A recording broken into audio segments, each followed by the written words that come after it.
Like it's 11 o'clock, so we are going to start. So far, I think we've got coming up to 100 people which have joined us, which is amazing. Really good to have everybody with us. Really excited because this is our first ever Changing the Perception of Sales webinar. So it's great to have you all with us. My name is Neil Clough. I am the MD and co-founder of This is Prime. If you've not heard of Prime, then we are a graduate sales training and recruitment company, but with a difference. We train all our candidates before they get a role, and many of them ongoing throughout their first year of employment, giving them the skills they need to succeed. We're also proud winners of the ISM BESMA Sales Training Provider of the Year Award. So I can assure you, you are in good hands. And if it's not very good, you can blame Nicole, because that's my business partner right there. But we set this series up because we want to change the perception of sales. That's our vision at Prime. We want to give more value to salespeople across the UK, and we want to make sales a career that we can be proud upon. For me, sales is still a career that many people look down upon, and that shouldn't be the case. So we want to do everything we can to put sales on the map. We want to change that perception, and we want to add value to everybody in sales across the UK. So I'm hoping that you'll find today's webinar insightful, and it'll add value to your careers. So the episode 1 we're kicking off with is how to become an even better salesperson during a crisis. I know it's tough out there at the minute. Many of you listening will be on furlough. Many of you will be still trying to sell. So we're going to be covering both of the things you can do to develop yourselves. But sales can be tough, and even more so at the moment. So that's what this webinar is about. I hope you find it beneficial. I'm now going to come to our speakers to introduce themselves and tell us a little bit more about their backgrounds and what they're all about. So I'm going to come in order of my screen. So I'm going to come to you, Mr. Steve Burton, first of all. Fill us in. Well, first off, there's a rumour going around that you used to be on The Apprentice. You never mentioned that. Is it true? It was about 5 years ago now, so unfortunately, yeah, it is true, but I'm sure no one remembers that. Well, I stopped watching it after the Badger. I watched one episode with there's a person called the Badger on it, and she was good, but I stopped watching it. When someone told me you were a reality star, I thought it was Love Island, so I'm a bit disappointed now, to be honest. I'll take that one, mate. But did you win? That's what I want to know. I don't think I'd be doing this now if I did. Oh, right. Okay. Yeah. That's fair enough. That's fair enough. All right. Well, thanks for inviting me to be part of the webinar series. Those of you who don't know me, my name is Steve Burton. I'm the head of sales for the Point Company based in Kingston, just outside London. We provide outsourced sales services for technology companies. So in essence, we look after your SDRs, recruit them, train them, manage them for you, and get those end user appointments you need to sell your product. We do that globally, so we've got offices out of Mexico as well. So but my actual claim to fame is I'm really good at winning awards, as is Nicole. So I've won UK's top sales trainer twice, a number of other accolades. But my proudest achievement is the amount of young people I've managed to get recruited, trained, and into good jobs who have come from no sales background, no degree or qualifications that would normally get them into these SaaS or cyber companies, and been able to make them into good professionals. So that's what I do day in, day out. I live and breathe it, and I practice and preach it. So reach out to me if you've got a need for any of those services. Excellent, Steve. Really good to have you with us. Thank you for giving your time to this today. Next, we're coming to Alison. Hi everyone, my name is Alison Edgar, and I'm the Managing Director of Sales Coaching Solutions, which works with teams to teach them how to sell their fantastic products and services. I'm also known as AKA the Entrepreneur's Godmother, and I work with startups. I've twice been voted one of the UK's top 10 business advisors, and under that brand, my clients include the Dragon's Den winners and also an apprentice winner, Neela winner, Ilana Spencer, who won in 2016, and I've been working with her and her team. I also speak at large events on sales and entrepreneurship, so how to get employees to think like entrepreneurs, and my clients include the Discovery Channel, Sky, Equifax, the European Commission. So I genuinely, and I mean genuinely from my heart of hearts, I love sales. And I feel it's our time to shine. This is really giving the spotlight to sales, because all those people who love marketing, digital marketing, social media, hey, that doesn't put any money in the bank. It's all about us. I'm also the author of Secrets of Successful Sales, which is an Amazon #1 around the world and W.H. Smith's top 10 business book. So that's me, Alison Edgar. Brilliant. Amazing to have you with us, Alison. Thank you very much. I wish you were my godmother, Alison, to be honest. I am your godmother, Steve. I am. But my book's not on that library behind you. Oh, right, okay, that's it. No, I've actually read your book, to be honest. We'll talk about it's that. It's online. Yay! Finally, to our very own co-founder of This Is Prime, Nicole Plinston. I have no idea how I'm meant to follow those two. I haven't written a book or anything, but I have finally won an award, so that's a bonus. So I am the co-founder and sales training director at Prime. To keep it short and sweet, what I do is help find the best sales talent across the UK, and then give them the skills they need to be successful in their sales careers. So very focused around training. I've been in sales and recruitment my whole career, and I'm all about bringing new talent into the industry. So what we're looking for is the future leaders of the sales industry, and ensuring that they get the skills needed to be successful in their careers like we have in ours. Excellent. Brilliant. So now we've got to know who you are. I'm sure the guys will be able to check you out as we're going through the process as well. We're going to launch into our questions. I've always wanted to give Nicole a grilling, so now's my opportunity to do it. But before I do that, if anybody does have any questions for people that are listening in for our expert panel, you will see that there is a Q&A section where you can add your question in there, and we will do our best throughout to get as many answered as possible. And we'll have maybe just 10 minutes at the end of this to go through any that I feel are relevant and key that maybe we haven't already covered. So please fire away and ask any questions you've got. I'm going to try and keep it quite speedy. I'm pretty sure you are webinared out. So sorry for jumping onto the bandwagon, but we feel that we're going to try and do something different and add value to salespeople, which is what this is all about. So we're going to try and keep it to no more than 45 minutes. So I'm going to try and speed through it as much as possible. So please stay with us. There's going to be some really great stuff from the start all the way through to the finish. So I'm going to kick us off nice and easy. And the first question that I've got for us really is, what's the DNA? What makes a great salesperson? I'm going to come to you first of all, Nicole, only because you told me to, because you thought that was the easiest question to answer. So there we go. I know, now I've thought about it, it probably isn't that easy to answer at all, is it? What makes a great salesperson? Such a big question, that, because there's so many key attributes that the best salespeople have. I get asked that question a lot, and I would say I always go with my top three. If I was to pick my top three, I would say self-belief, work ethic, and a really good level of emotional intelligence. Okay. If you, I don't know, my personal opinion, that is, I think it's unlikely you're going to find a great salesperson that doesn't strongly possess all three of those qualities and traits. So you have to pick one out of the three. What's the most important one? I'd say self-belief. I think beliefs breed behaviour. So great salespeople have the right beliefs, which in turn then drives the right behaviour. So that will always then lead to them achieving the best results. They've got that mindset that separates them from the rest. They've got that willingness to always try new things and never give up. And I think if you've got that, then everything else falls into place. Your work ethic, you drive and develop your emotional intelligence. So for me, self-belief is probably the biggest one that the best salespeople have. Excellent. I couldn't agree more with you. Steve, anything you'd add to that? Yeah, I've got lots to add to that, but I just want to give a shout out to John Danbury and Karen Dunsquire, who are joining us on the birthday. What a birthday treat you've got ahead of you, right? Happy birthday! Happy birthday. And Imran in the chat, you've got one fan, Neil. Imran remembers you from The Apprentice.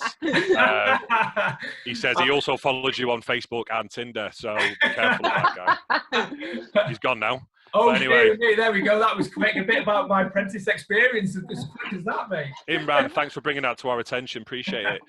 So, yeah, what I'm going to talk about is what I've seen. The best salespeople, I've been lucky to work with salespeople all over the globe, and what I've seen some common characteristics, and one of my favorite characteristics I've seen is they don't believe sales is a dirty word. They're happy to be salespeople. Some people fall into sales because they think it's something to do while they're waiting for a real job. Now, they're never really very successful. The people who are successful are proud to be salespeople, who see it as a career, who invest in evolution and self-learning, and again are proud to be salespeople. They understand that without sales, businesses go under, people lose jobs. Sales is central to the idea of commerce, which is going to keep the economy going. So people who are proud to be salespeople, as I mentioned, an attitude of self-improvement, people who are going to invest in improving themselves. You don't learn to be a hairdresser in 1970, give everyone perms, and then you're doing that for another 40 years, even though perms are coming back. It doesn't work, right? You've got to learn what's new in the market and implement that stuff. Another one what's I feel quite passionate about is great salespeople are not emotionally attached to the sale. Their self-worth is not derived from their ability to sell. It's separate. And when you can separate your emotions from a sale, you're more likely to walk away from a bad deal. You can go for a no, and you can be a lot more rational about the process without pushing on people, so you will be more successful. Something while working with my staff, again, which I've seen across the board, is great salespeople don't look for silver bullets to get themselves out of trouble. Basic understanding of core fundamentals important to your job. Every aspect of your job is an assessment process. So if you can master those basic fundamentals and you can do this repetitively on an ongoing basis, you are going to be more successful than the person looking for an excuse or the next great get rich quick scheme. Brilliant, excellent. I love the proud to be a salesperson as well. I think that's again really in line with what we're trying to do here on this webinar series. So thank you, Steve. Alison, anything else to add and share? Yeah, I mean, I completely echo the sentiments of Nicole and Steve. I mean, when I was writing the book, one of the things I had to try and condense at the start of the book is what makes a great salesperson great. So I had to sort of come up with an acronym, and what I did was I revisited a massive sales conference that I'd been to, and I mean, it's quite interesting because a lot of salespeople think they're great at sales, but the results don't match. So what is that? You know, what is that differentiator? And I look at the stars. So again, it's the sales stars. And the first thing is they stay positive. I mean, at the moment, that's one of the things. You know, we've got 136 people on this webinar right now, and we just want to take away that you need to stay positive even when the chips are down. Tenacious. You know, I think tenacity, there's a difference between tenacity and pushy sales. And I think that's something, again, it's a really thin line for people to learn. Always focused. So again, at the moment, it's easy to lose focus because our days are shattered and we're doing things differently. And resilient, you know, literally, we've got to get up every morning with a mindset that we are going to achieve, that we are going to sell, we are going to win those deals. And that equals success. And that's what makes the star. So again, it feeds into what everyone else has said. But if you can think like a star, you act like a star, you behave like a star, you are a star. Absolutely. And I think resilience, which you touched upon, probably even more important now than ever before in sales. So thank you very much. Next question I've got, and I'm going to come to you first, Alison, on this, just to kick us off. We're obviously in a crisis. There'll be people that are listening in that have been through crises before. I'm sure probably not the same degree of what this is from what I'm hearing. And there'll be people in there that maybe have never been through anything like this before. But what has been your experience of any kind of crises we've been through before? And what did you do to overcome that from a sales perspective? I mean, it's really interesting because I know I don't look it, but I'm 52, so I've been through 2 recessions in sales, you know, when nobody had any money and it was awful. And at that time, I was selling media advertising. So my background worked for Yellow Pages and Yell.com. And it was really interesting because at that time, you know, you can always make excuses that people don't want to talk to you, that people don't have any money, you know, and I think, again, if you've got that in your mind, it makes it harder to sell. And what I still smashed the targets during that period when loads of people weren't hitting, I was still overachieving. And I think what I did was, coming back to Nicole's point about emotional intelligence and empathy, At the moment, it's really important to have empathy with people, but the main driver is purpose. You know, what's the purpose? You can't just be phoning your clients going, how are you? You staying safe? Because there ain't no purpose there. It's got to have something educational. And I'll give you an example. So at the time I was selling advertising to small businesses. I love small businesses as much as I love sales. And one of the clients was a removal company. And again, this is the other thing, when the phone doesn't ring, people don't know how to sell. You know, they're so used to being reactive, and the key thing is proactive. So again, I know that people can't go out now, so it's different. But my advice to him was, well, hang on, right, your phone's not ringing. I get it. Are people moving house? Yeah, they are moving house. Less people than it was before, but they're moving house. Brilliant. So what are you doing to then be proactive to people who are moving house? Nothing. Okay. So what about if you put on your little branded t-shirt, go around to them, take a little flyer. Hi, I'm Mark. I see you moving house. Good luck with the move. When you're ready, here's my card. I'd love to help you. So you're jumping ahead by being proactive rather than reactive. So I think that's the key thing that people have to take away. Don't wait, you know, be proactive, but with a purpose. You know, what is the purpose on this? Like, I want to touch base with this, but actually there's something I think that we could do on this. And that's my two tops. It's all about peas. It's about peeing during the crisis. Again, couldn't agree more in terms of being proactive. We had a board meeting yesterday, and that was all about, yeah, it is a pretty terrible time right now, and the deals for us aren't there, but we're thinking about, we need to be hitting the ground running when we get back. What can we be doing now to make a difference for when the doors open again? And I think there's many things that we can be doing, which certainly isn't sat, you know, playing on the PlayStation, for example. So really, really appreciate that, Alison. Steve, over to you next. What's your experience of previous crises, and how have you come through it? All right, so I'm going to answer that in a second, but I just want to do a shout out to Tony, who's put a question in the Q&A. And yeah, you're right, Tony, market intelligence, competitor intelligence, looking at your territory, product knowledge, all these things are essential to be a good salesperson, but we've only got 45 minutes and we could be here forever, but we'll address that at the end. So with regards to working through a crisis, I mean, I'll share a story that's personal to me, and I'll make it brief. Well, when my mum and dad split up when I was 13, and at the time, everything was rosy for me. Going through life, playing Mortal Kombat, happy days, not a problem. And then in the space of 12 months, my mum and dad have split up. My dad lost his job, and then my mum had to go into hospital for 12 months. So on a personal level, it was bad, but on an economic level, it was terrible, because the family economy went into a recession, massive recession. Now, you know, I learned a lot of lessons during that time. You know, you can be down, but you don't have to stay down. So I had to go and then get a job at the age of 13 as a builder's labourer. And it wasn't something that people in my community thought was, you know, people would look down on your nose, down at the nose for doing something like that. But I went, I did it. I got paid £20, £10 for Saturday, £10 for Sunday, £5 to my mum, £15 to me. And I was able to get a pair of kickers in 3 weeks, which was, as we know, was essential to every 13-year-old boy in 1993. And that crisis stayed with me, and it stayed with me all over the world, because I knew that with every downturn, there's always going to be an upturn, and you've got to be proactive and set yourself up to thrive, not just survive. It's that job, even though I couldn't do it, it enabled me to produce skills, learn new skills that I never thought I needed or never thought I wanted to have. So I had to go and do it. Iron sharpens iron. Those skills of, you know, basic work skills, getting up on time with a good attitude, learning how to use a cement mixer, using how to use a mic drill, learning how to use a chainsaw, all this sort of stuff a 13-year-old boy doesn't want to have to do. But because I've done it, every other crisis, I've applied that same mindset of going out, being proactive, taking proactive action, positive proactive action, to upskill myself, to enable myself to always be able to generate money.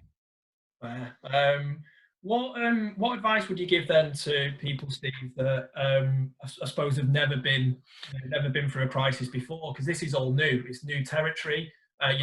All of a sudden, sales have just fell off the edge of a cliff. What advice would you give to them in terms of how they should see it, and I suppose having that positivity that we will get through it? Well, look, there's no blanket message for everybody, because some people are going to be hit hard, much harder than others. Mm-hmm. All right, but just from experience, the downturns are always going to come, and the market's going to come back. It's now, in an environment that you cannot control, it can create a lot of stress. You've got to look at now what you can control. What proactive, positive actions can you take to either keep your job, continue to sell to keep others in their job, or prepare yourself, to prepare yourself to come out of this accelerated when we do come out of the crisis. So this is a reflection period for a lot of people. But what I will say, during a bull market, a lot of salespeople get fat, me included, physically and metaphorically, you get fat. But in a downturn is when you get fight and fear. Iron sharpens iron. And we don't really understand that. And I'm talking about from my own perspective. Two months ago, or 6 weeks ago, when it was all kicking off, I was panicking. I was thinking, I reached out to Alison. I thought, I'm going to be in big trouble. Working in the cyberspace, I didn't know how the clients were going to react. We've actually brought on more new customers than we have for the previous 4 weeks, because we've had to adapt our offering and get better at what we do. All right. So there is hope out there, and go look at your offering, understand your messaging, understand the tone of your messaging, understand what your product does in a new environment. Beforehand we were talking about revenue generation, time management. Now we're looking at money saving exercises. So how do you spin your products? How do you evolve your product? And also, if you've been furloughed, you can still train, you can still work on yourself. You don't have to sit on your arse at home doing nothing. It's easier said than done. Build your network, prepare yourself to thrive. Not just survive when we come out of this downturn. Yeah, and again, I think echo what you're saying. Don't prefer to survive. Make sure you think about what we can do to actually smash it when we get back into it, and we will come through it. It's just sometimes hard to see the end. So appreciate that. Nicole, anything you would add? I think you said you have a crisis every day. I probably do. Yeah. A mini one anyway, not to this extreme, but yeah, a mini one. In all seriousness though, I think probably the last time I really experienced anything like this was that last recession, which was 2008, 2009, so 10, 11 years ago. I was working for a large telecommunications company, supporting a field sales team of about 1,000 people with a product that was a nice to have, not a necessity. And I don't think the advice has changed now to what I'm giving salespeople that I was back then, really. You do need to be empathetic to the situation. You've got to be authentic, but most importantly, you've got to be human. You've got to understand the situation. Everyone's in it together. But most importantly, I think it comes back to Steve's point right at the beginning. Don't feel you've got to hide the fact that you're a salesperson. Why?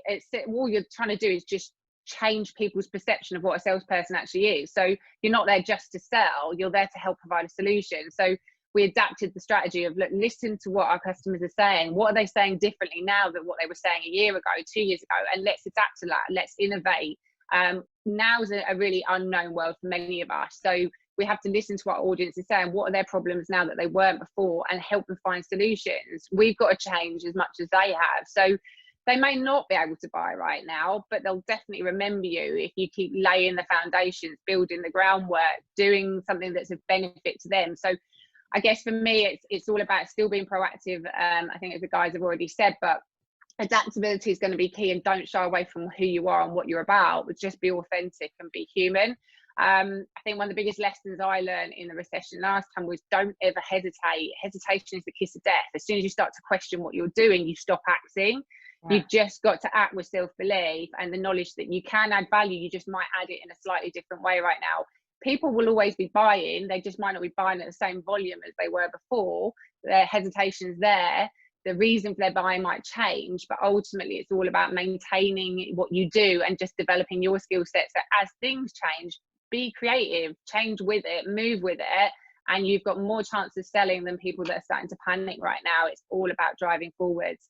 But adaptability is key. So I would say right now, really listen to your market, listen to what your target audience is saying, and then think, well, what can I do right now rather than what can't I do, and evolve as you need to, really. So focus on what you can and not what you can't. Got a question in for you there, Steve. Mr. Joe Pateman, know the guy very well, an awesome sales manager.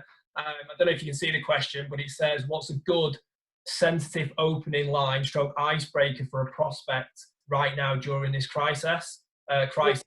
Well, the first thing I would say is don't assume you need to change your process, right? Let the prospect tell you that. Stuff what was business critical before the crisis, for a lot of people, still business critical now. So if you positioned your product correctly prior to the crisis and you've qualified the prospect correctly, go in and have the same business, go in and have the same business conversation. However, if you get a different reaction, be empathetic towards it and work out, maybe how you can give a little bit before you get a little bit back. So, and there's no set one-liner that is going to be a good icebreaker. It's not a comedy show. You've got to understand your marketplace, understand the people you're talking to, look at the prior history of the conversations, and go in there with an attitude to help. How can you help those customers? I'm calling you up to see how we can help. You're an existing customer, or you come as a referral. What's your current situation? How can we be of help to you?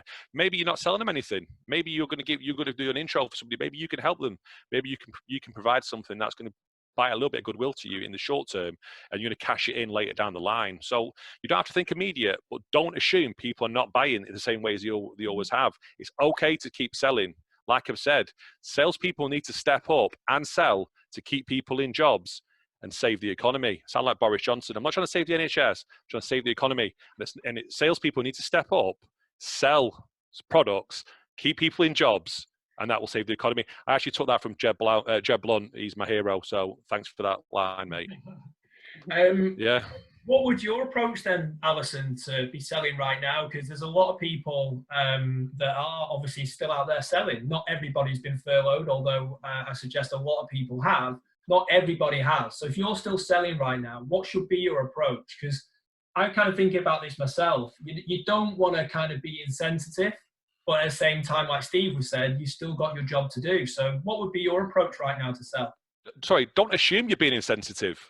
If the prospect tells you are, do not assume you're being insensitive. Yeah. Like, if I ring somebody up to offer my service and they need that service, why is that insensitive? I don't know if maybe a family member has died. I don't know that. I didn't know that. Maybe the family member died before the crisis. I didn't know that then. So don't assume you have to be overly sensitive. People are still buying. Sorry, Alison. Do you know what's really interesting? So of all the stuff that we sort of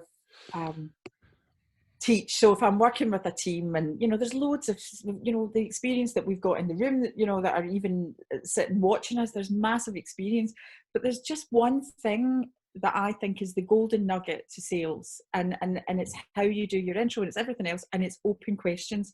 And people might think, oh my God, that's the basics, but so many people get the basics wrong. So, when you are reaching out, all you're doing is you're just using your open question that you would normally do. Hiya, it's Alison. Just finding out, what's going on in your business at the moment. And you're not assuming, because they're going to tell you.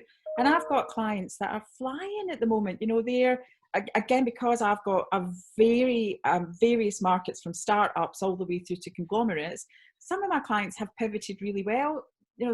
The name, the Entrepreneur's Godmother, came from a guy called Ross Butler, and he's the naughtiest boy I've ever met in my life. Literally, I love him. And he named me the Entrepreneur's Godmother. He makes gin. He's pivoted. He's now making hand sanitizer. There are businesses out there that are absolutely flying. My business, I've picked up 2 new clients. And again, I'm doing an hour a day, every day for 4 weeks. And they paid me a lot of money to do that. So, and again, when sales trainers are sort of sitting, I'm not quite sure if I've got money coming in, I'm sitting there blitzing it. I'm retouching my base internationally. And I've got a new client in Kuwait who I'm working on his business plan, marketing plan, sales plan. So again, as Steve said, don't assume that everybody's in that situation. But coming back to the icebreaker question, it's just really the same. I'm touching base with you. We spoke prior to the crisis, just find out what's the status, what's going on with you at the moment, how's business. It's the same as we would have always done. It's not changed. And then based on their answer, that's when we go, is it a now or is it a not for now? And you're just, it's flowchart. It's just what we would do on a day-to-day basis. It hasn't changed. To me, in my opinion, it's business as usual. I think I know the answer to this one, but we've had a question come in asking, is cold calling still okay during this crisis? Yes. I was pretty confident I was going to get that answer from you, Steve. What's your thoughts, Nicole? Yeah, absolutely. I think don't stop what you're doing. In all honesty, if you're a salesperson, yes, the market might be slightly more challenging, but getting through to people might not. There'll be a lot less salespeople picking up the phone and ringing people right now. So it's your opportunity to get on the phone and have those conversations. My big view right now is as similar to Steve, is like back yourself. Like at the end of the day, you've still got a job to do. You've still got value that you can add. Have a conversation and find out how that value will benefit a business. Do your research, do your homework, but don't shy away from it. 100%. Can I add in there as well? Because that whole thing that happens on LinkedIn is cold calling, dead or alive, dead or alive. And I'm again big fan of Dan Disney. I really like social selling. So to me, I feel that it's not 1984. We shouldn't be doing, can I speak to the person that deals with your this? That's just bad selling, because we can do that research now using LinkedIn. So it depends on your definition of cold calling. But, to me, all those people that were all far too busy to talk to you because you were getting blocked by gatekeepers, now's the golden time. That we know that everybody's sitting at home. Everybody in the whole world is sitting at home, and they're on webinars, or they're doing things maybe with their kids, maybe doing things differently. But actually, they're keen to talk to you. Now is prime time for actually having connections. And also, most people are using tools like Zoom or Teams or FaceTime. So we can actually get better quality time with these people if we've got a good enough reason. And I think another thing that's not changed, we're not going to sell to everyone all the time. So it's purpose. What is the purpose of those calls? Is it to flog, sell too soon? That didn't work before the crisis, and it certainly isn't going to work now. It's all about purpose. Okay. Moving on then, obviously, I think the message we're giving is quite clear there that yes, you can still sell. You might need to adapt the way you're selling, but you can use Zoom, Teams for your face-to-face, but you can still cold call, and actually you should still be doing so, because you think about it, there's probably a lot of your competitors now that have stopped because of that reason. So actually the market there, if you still got a market, is there potentially for the taking. So don't stop, keep calling and keep selling. For people, go for it, Steve. Sorry, mate, can I just put a caveat there? You need to look at your messaging.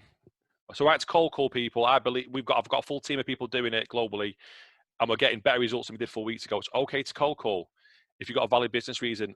Understand your marketplace, understand how your product might have some different benefits to what it once had before the crisis.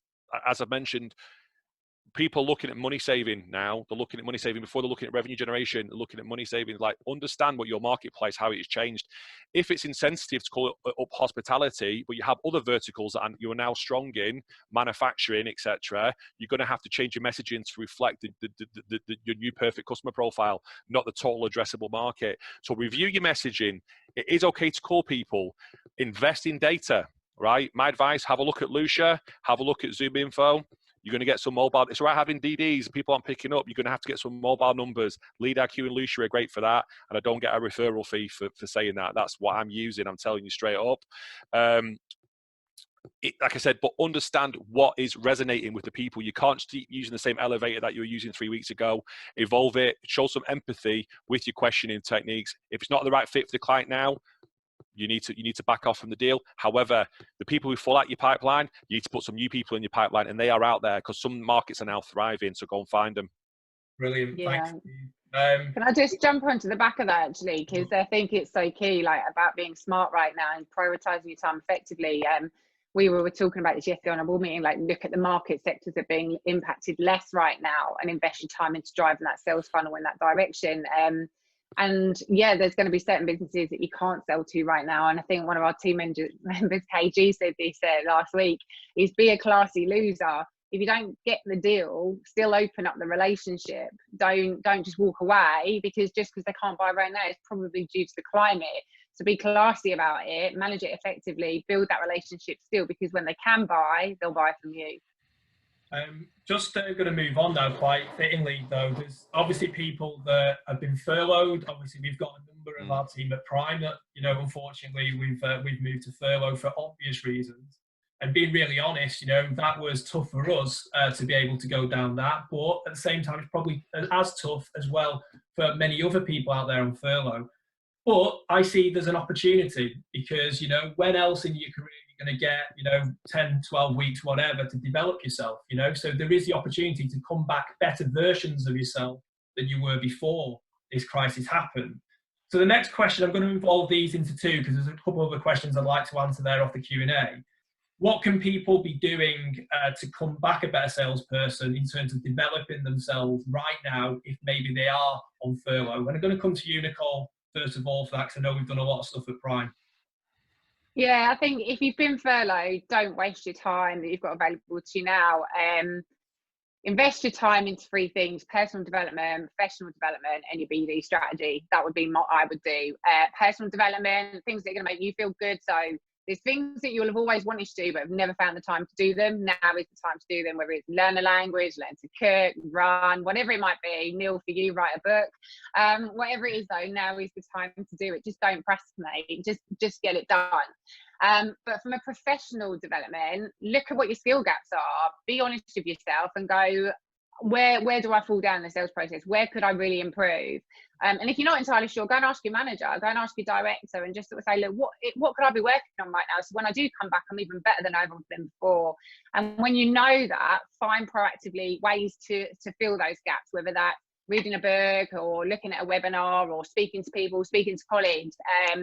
So for example, if your manager said to you, look, you need to improve your negotiation skills, go and do it. Like, there's so many blogs and vlogs and videos and podcasts out there to pick from, but don't also be afraid to pick up people that you know are great in the industry, people that you respect, and give them a call and sort of say, look, I know you're a top biller, I know you've been a top performer, what tips can you give me? People are out there to help other people right now. We can see it all over LinkedIn that people are doing things for free because they genuinely want to add value.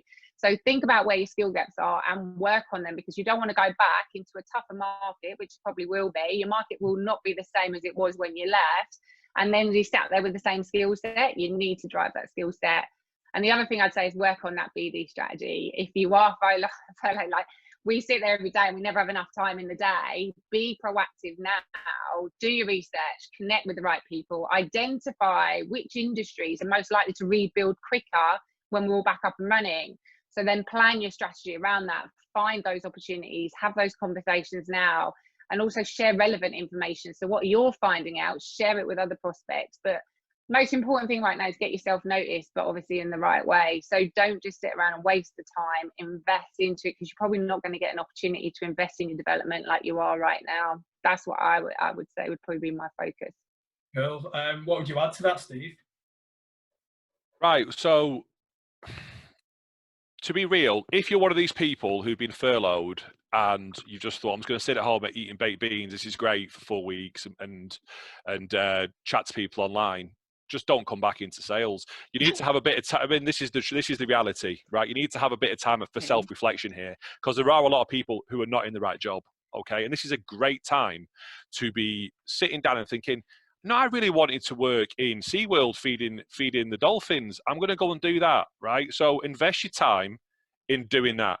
If you are not one of these people and you actually want a career in sales and you actually want to, you know, support your family through sales and grow and evolve, your calendar is your best friend. And Marcus Couch told me that.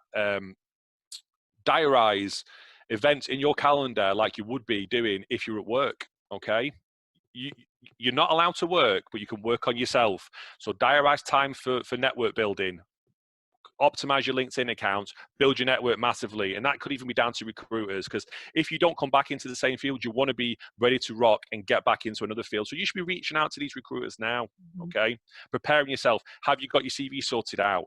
All these technologies that you've heard everyone talk about, and again, in the chat, I've never had so many questions in a webinar. This is great. In the chat, just to reiterate, the data providers I use are Lucia and Zoom Info. If you want an intro, let me know. Reach out to me and I'll sort it out for you. Lead IQ is good as well. But yeah, learn these technologies. You hear people talk about them. You don't have time to learn them. Learn them. Reach out to the account managers. They're happy to talk to you. Yeah, prepare yourself after this crisis. What do you need to do? I keep going back to this phrase. What do you need to do to thrive, not just survive? Diarize that stuff. Okay, diarize that stuff. All the admin that you wanted to do, all the you really want to come back to and thrive. Look at your pipeline. Even if you think I might not come back to this job, look at your pipeline, requalify it, look at your KPIs, and work out if they're also relevant.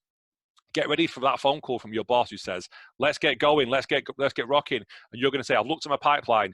50% of it's fallen out. I need X, Y, Z to get the job done. You're ready to go. Don't be caught. Get ready to go when the siren sounds. Is what I'm trying to say. Brilliant, excellent.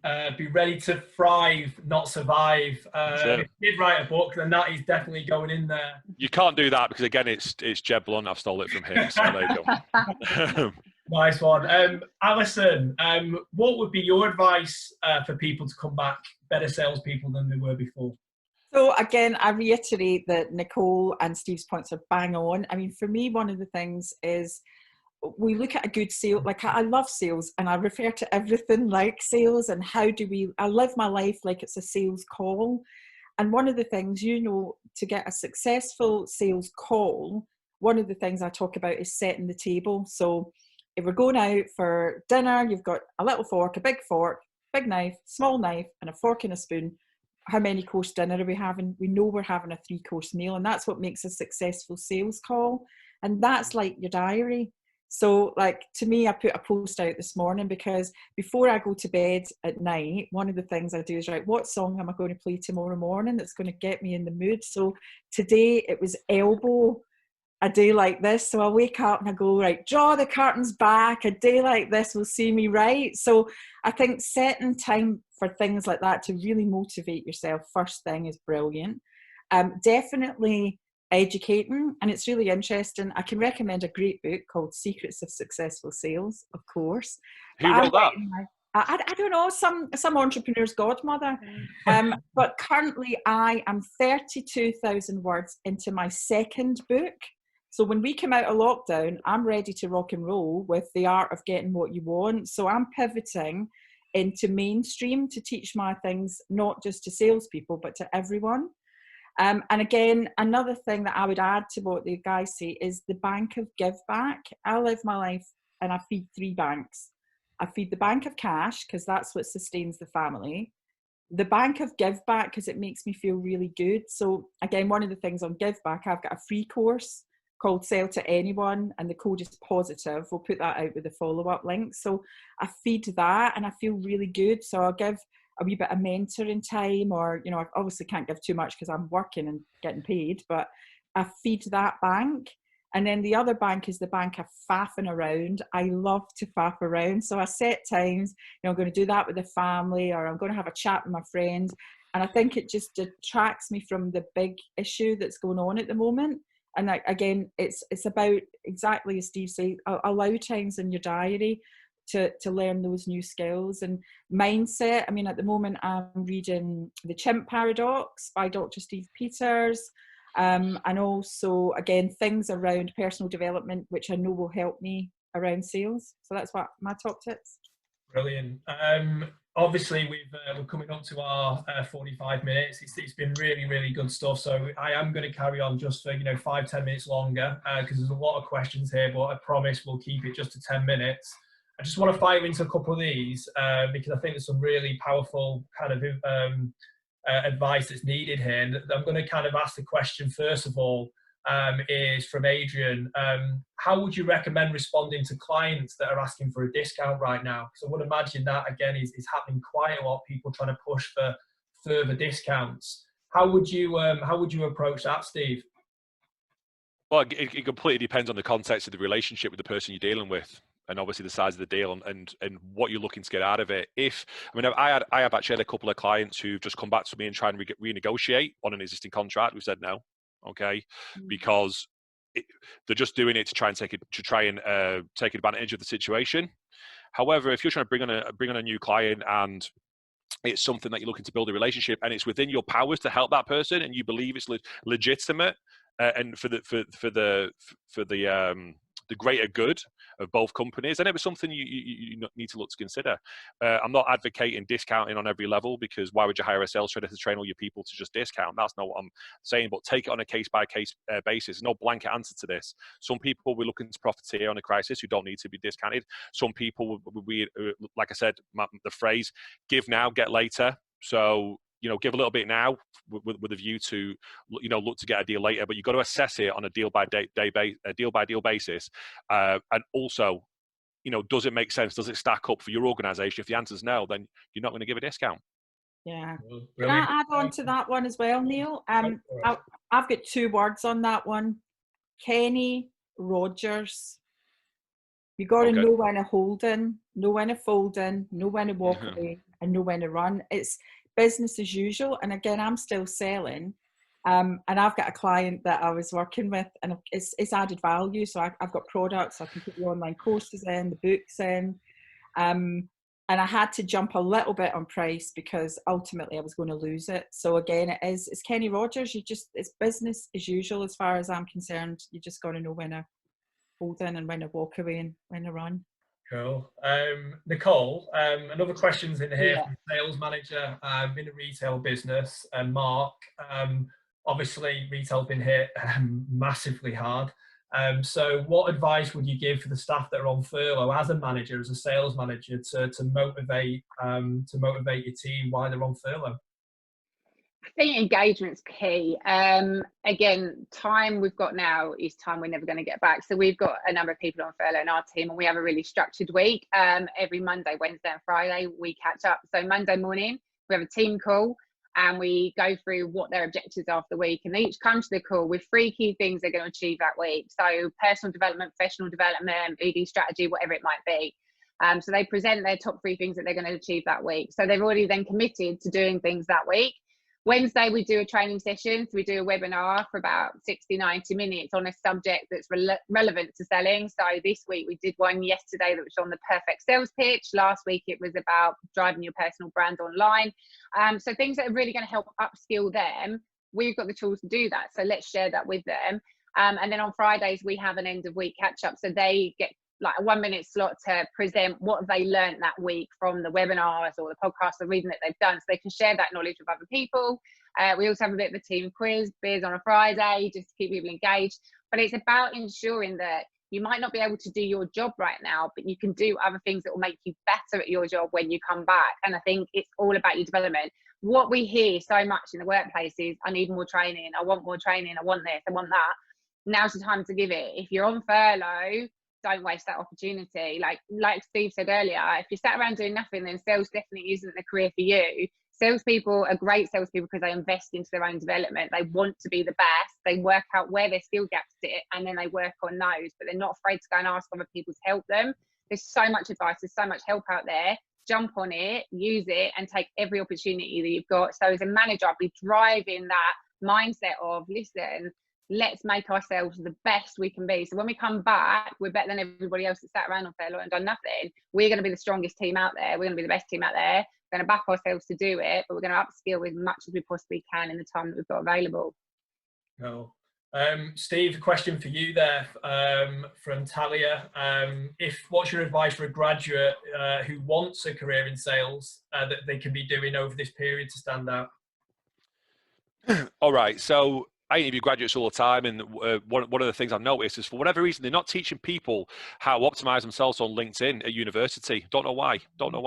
All right, so get that sorted out pronto. Build your network now, and whatever industry you're going to go into, if you're a fresh graduate, there's probably going to be an element of prospecting.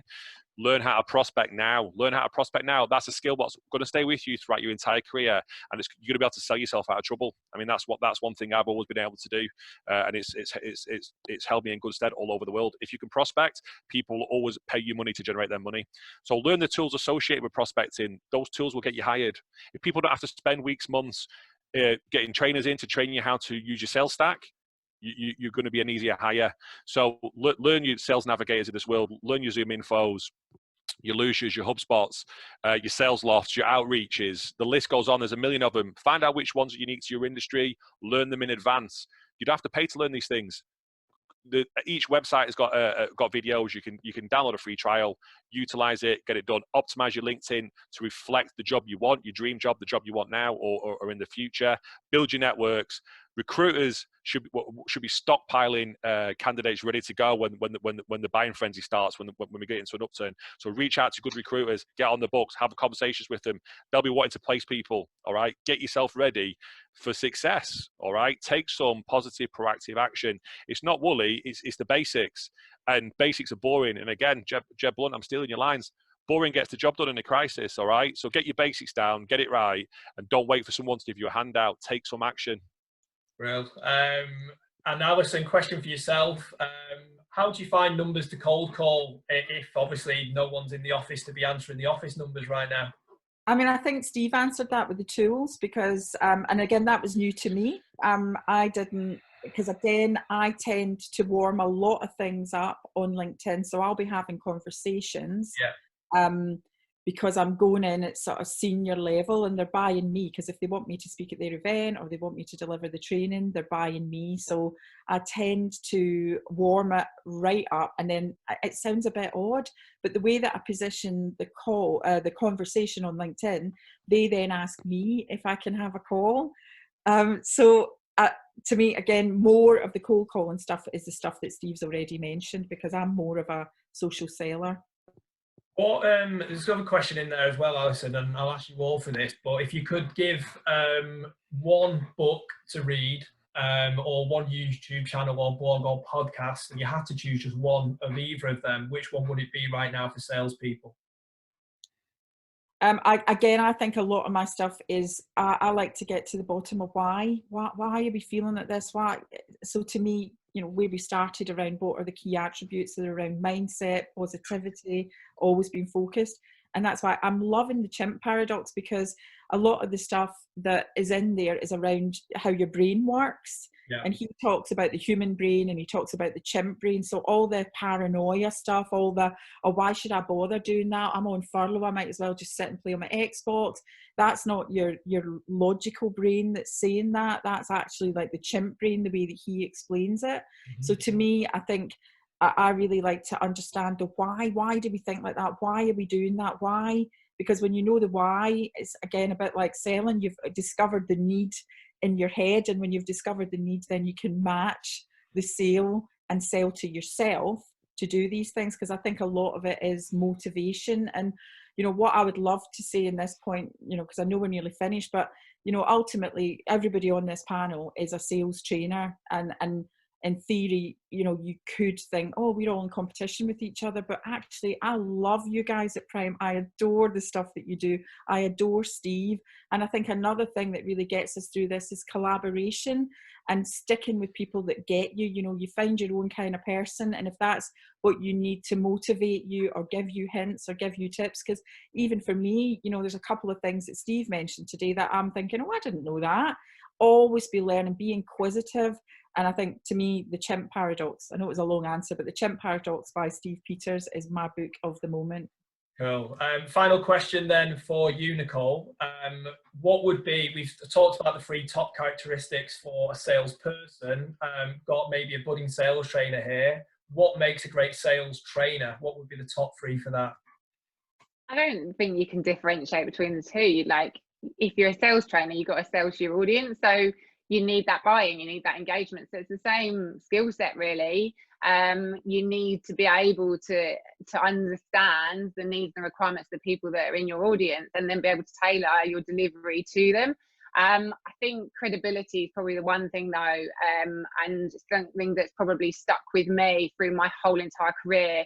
Whenever I've been a sales trainer, I've also been a salesperson, because I think when you're still selling, what you're training is relevant, but you can also understand where they're coming from. You've been through that journey. You've just done it for a lot longer quite often, because you've been around for longer. But ultimately, for me, I don't think the skill set is that different. The key characteristics that make great sales trainer aren't any different to those that make a great salesperson. You've got to have the same mentality. You've got to have the same work ethic. You've got to be able to engage your audience. You've got to be able to listen.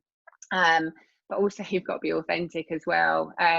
But for me, I've always said you've got to be able to walk the talk. If you can't, I suppose my biggest bugbear is trainers that train but haven't sold for 20 odd years. Like, you need to be selling now, always be selling. I think that was why Steve probably won his award, Sales Trainer of the Year, 2 years running, was because he sells every day. And I think that's so critical. You stay relevant, you stay current, but also you have that credibility too. Okay, cool. So really conscious of time. So just to, I suppose, conclude really, and then I will just talk about our next webinar. So literally going to be just 2 minutes and we will be done. just coming to yourself first of all, Steve, anything that you want to fill the guys in that you're working on at the moment, and how they can maybe contact you after this if they want any further advice? Yeah, just reach out to me on LinkedIn, Steve Burton at The Point Company. If you just those of you who work in tech, we'll have a conversation. Those of you who don't, reach out, and if there's any advice I can offer, I'm always there to help the sales community, and we all should be helping each other. Just to answer a few questions in the chat, which the chat's been great. My favourite Mortal Kombat character was actually Raiden and Sub-Zero, so hopefully that's resolved any issues. Book, Fanatical Prospecting by Jeb Blunt, and webinar. The guys at Refract, got a shout out to you. Watched your webinar last night. Really good fun, good actionable insight, not BS. We're talking about people who are doing the job, telling you how to do the job, and that's what I'm all about. So check out those guys at Refract, great technology as well. And yeah, reach out to me if you want to be my friend. Excellent, Steve. It's like you really need a friend there, the way you positioned that, mate. I got sad. I got really sad there. Sorry about that. Alison, what are you excited about that you're working on at the moment, and how can people contact you? So contact me on LinkedIn, Alison Edgar. Also, I've got the free course, so it's how to sell to anyone. And I think this is quite, I developed my online products 4 years ago. So a lot of people are starting to move into that market now. I think, again, be proactive, think about things going forward. The book's on Amazon, Secrets of Successful Sales. And I'm excited because the art of getting what you want is going to blow the personal development market out of the water, because I'm going to prove that everything we do is a sale, right? All these people that hate sales, watch out, because I'm coming to get you. Wow. Yeah. I'm scared. That's woke me up anyway. And finally, and no pressure, Nicole, but what are you excited about in the world of Prime at the moment? Oh, wow. Getting back to Prime, I think probably. I suppose the frustrating thing is we had so much planned this year and just want to get back on it.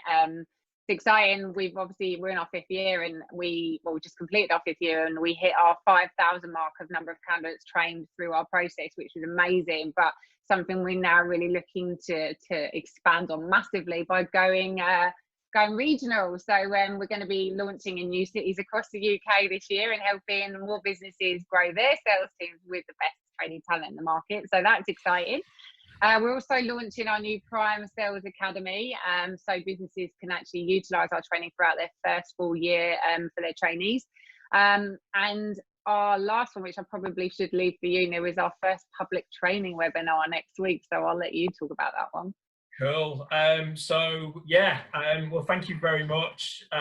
Really appreciate everybody that has come into this. It's certainly gone above our expectations. We were reaching about 140 people that we had on, so that was awesome. And like Steve said, the Q&A has been awesome. And I apologise now, I wasn't able to get around all the questions, but we will be doing more of these. So if you are keen to tune in again next week, we are going to be hosting same time, same place, 11 a.m. on Thursday, titled Episode 2, How to Build Your Personal Brand on LinkedIn. I think you've heard a hell of a lot about that from the guys, the experts today, about how important LinkedIn is. So if you're not making sales through LinkedIn, or you want to be making more sales through LinkedIn, then I advise that you jump onto that. It is free. We are doing this webinar series to add value, okay? So we're doing this and investing our time in for free because we want to give further support and guidance to the sales stars that are tuning in. So please jump onto that. If you found it valuable, it would be awesome if you could give us a shout out. Look at This Is Prime on LinkedIn. Let us know if you thought it was good. It would be awesome to get some really positive comments, as this is the first time that we've ever done this, but we look forward to coming back for episode 2 next week. So thank you to our speakers. Appreciate it, Steve, Alison and Nicole. You've been awesome. Some really, really powerful stuff. We'll collate a bit of a summary of some of the key nuggets. We'll also get a video of this sent out as well. So thank you so much for your time. Really do appreciate it. You've been absolutely awesome. But most of all, thank you to everybody that has took the time to listen into this. Hope you found it valuable. Keep positive, keep safe, and keep changing the perception of sales. Cheers, guys. See you soon.